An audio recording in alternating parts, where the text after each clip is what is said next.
Oui, alors rebonjour. On va vous expliquer un petit peu le fonctionnement des ressorts de soupape sur les panhards. Qui ne sont pas des. La particularité, c'est que ce ne sont pas des ressorts à boudin comme sur les voitures classiques. Je crois qu'il y a 3 moteurs au monde qui sont comme ça, avec des barres de torsion. Il y a le Honda de Formule 1, il y a le Panhard et je crois qu'il y a un Lotus. Sous toute réserve. En tout cas pour le Panhard, je suis sûr, c'est une barre de torsion.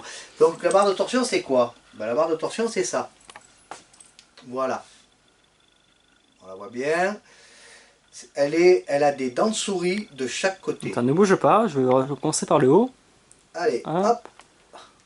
Voilà, et comme ça. Ensuite, on descend. On Voilà. voit bien qu'il y a une différence Donc, entre le bas et le haut. on va vous montrer la différence entre le bas et le haut. Ça, c'est le haut, avec une petite partie lisse, une partie cannelée en haut, une partie lisse, une partie cannelée et une partie cannelée tout en bas. Voilà. Attends, hop, je vais en bas. Ça, c'est le centre nerveux du système de rappel des soupapes. Je sais pas. Donc ça, c'est la pièce principale, c'est la barre de torsion. Ensuite, vous avez des tubes. Un tube et 2 tubes, on va dire. Voilà, attendez, hop. 2 tubes, voilà. Ces 2 tubes se montent les uns au-dessus des autres, comme ça, et on va mettre la soupape dedans. La barre de torsion, excusez-moi. Je cafouille. Donc, on met la barre de torsion à l'intérieur. Hop. Il faut que la barre de torsion affleure ici. Et on va la monter. Alors, j'espère que... Voilà. Voilà. Elle va être dans la voiture, dans cette position-là. On voit bien, barre supérieure. Barre inférieure. Et, enfin, le fourreau supérieur, on va dire. La barre de torsion qui est à l'intérieur du fourreau supérieur et du fourreau inférieur. Sur les fourreaux inférieurs et supérieurs, on a ce que les panhardistes appellent les fourchettes à escargot. Fourchette à escargot, c'est quoi? C'est ça. C'est en fait le levier qui va Actionner la soupape. actionner les soupapes. Voilà. Alors, attends, Donc on en a 2. Alors, on va vous les mettre à peu près en position. Un pour la mission, un pour l'échappement. Voilà. D'accord? Ces fourchettes à escargot, dites fourchettes à escargot par les panhardistes, elles sont centrées sur des bagues. Ici, sur la partie qu'on voit brillante. Voilà.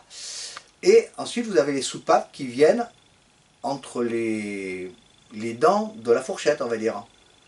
Donc la soupape, elle est là. Et, alors, comment je peux vous montrer ça pour qu'on le voit bien? Voilà. Hop. J'essaye de montrer... Voilà, comme ça, et on a la soupape qui va venir ici.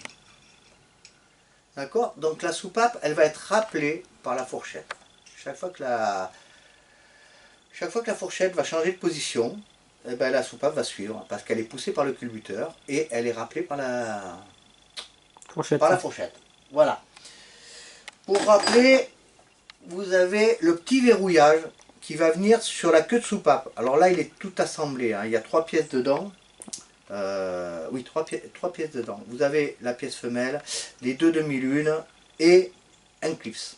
D'accord? Vous démontez le clips, vous mettez la pièce femelle, vous mettez les demi-lunes et vous remettez le clips. Ça, c'est sur la première soupape. Ensuite, vous bandez la barre de torsion et vous mettez l'autre côté de la même manière. Voilà, je voulais vous montrer.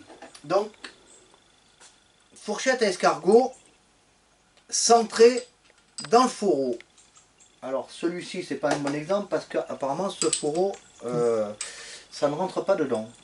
Dommage. Oui, parce qu'il y a des bagues qui ont été rectifiées. Donc on a 2 fourreaux. Le fourreau supérieur sur le cylindre, ici. Attends, on remonte. Hop, je fais un zoom. Montre le fourreau supérieur qui est fixé sur le cylindre. Le fourreau supérieur qui est là. Voilà. Voilà, on a le fourreau supérieur, il est ici. La pièce est là. Elle a un trou de graissage. Le trou de graissage correspond à la vis de RGH. Pourquoi RGH? Qu'est-ce que ça veut dire? Rattrapage RJH. RGH. Rattrapage de jeu hydraulique. D'accord. Donc, vous avez l'huile qui arrive ici sur le vis banjo, qui va rentrer là, et qui va graisser la petite bague et tout l'intérieur, tous vos fourreaux et vos barres de torsion. Voilà. Fourreau supérieur, fourreau inférieur. Très très sensible au démontage. Attention, c'est si vous essayez de démonter ça à grands coups de darac, ça ne va pas le faire. Voilà ce qui se passe. Vous obtenez un magnifique canon, hein, et puis vous êtes bon pour démonter le cylindre. Voilà. Donc, s'il n'est pas déjà démonté. Si vous le faites en place, vous serez quitte pour tout démonter. Voilà, donc on a nos deux fourreaux, on a nos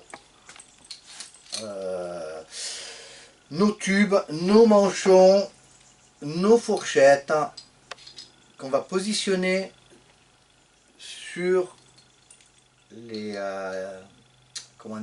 les manchons qui sont sur la barre de torsion. Voilà, et on va donc avoir voilà cette position de pièce. C'est ce qu'on vous représente sur tous les catalogues et où tout le monde se pose la question, mais oui, mais comment ça fonctionne? Ben voilà, ça fonctionne parce que quand vous tirez là, vous tirez d'un côté sur le haut de la barre dans un sens et de l'autre côté dans l'autre sens par réaction. Et du coup, ben, ça rappelle une soupape. Si vous appuyez le culbuteur sur la soupape d'admission ou l'échappement, ben, l'autre, elle fait le mouvement inverse, on va dire. Voilà, donc ça fonctionne bien. On donne un angle aux deux fourchettes à escargot de manière à avoir une tension du ressort.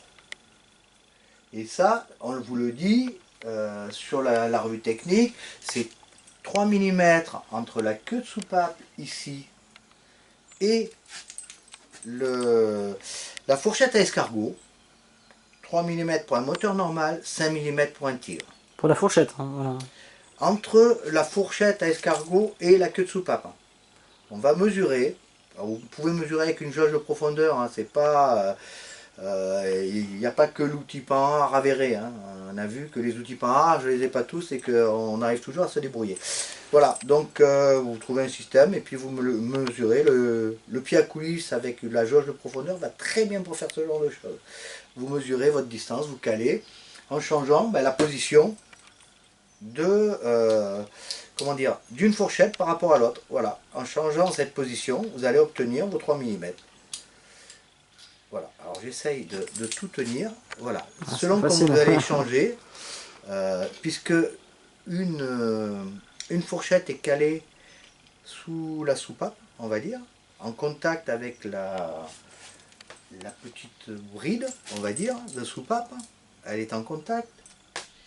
Ça reste en contact, hein. Vous calez d'une façon quelconque pour pas qu'elle bouge. Vous vous assurez que la soupape reste toujours en contact avec le siège. Et vous calez ça, la deuxième, et voilà. Et vous mettez vos 3 mm ou vos 5 mm entre ça et la queue de soupape ici. Quand c'est fait, quand vous avez trouvé la bonne position de la fourchette, rentrez, vous mettez donc votre palier supérieur, vous réglez la distance entre les deux avec des cales, ici, les cales qui vont bien. Vous avez un jeu à faire, à respecter, hein, ni trop serré, ni pas assez. Vous mettez le jeu, donc c'est calé en latéral, c'est calé en angle, vous montez ça, de la colle à joint, pas de colle silicone s'il vous plaît, pas de pâte silicone, hein. Moteur pan à proscrire totalement.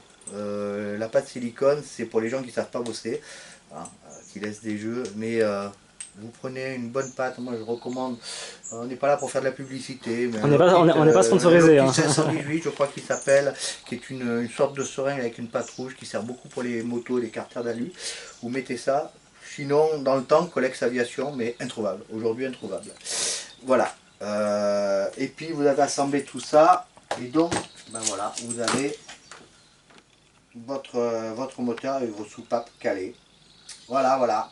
Comment ça fonctionne. J'espère que j'ai été clair. Ça a l'air. Et bon, que vous arriverez à le faire. Si vous avez des questions, vous les posez à notre ami Brian. Il se fera un plaisir de répondre. Il fait la secrétaire. Voilà, je vous souhaite une bonne soirée. Merci beaucoup. Merci à vous aussi, à bientôt, au revoir. Ah, peut-être.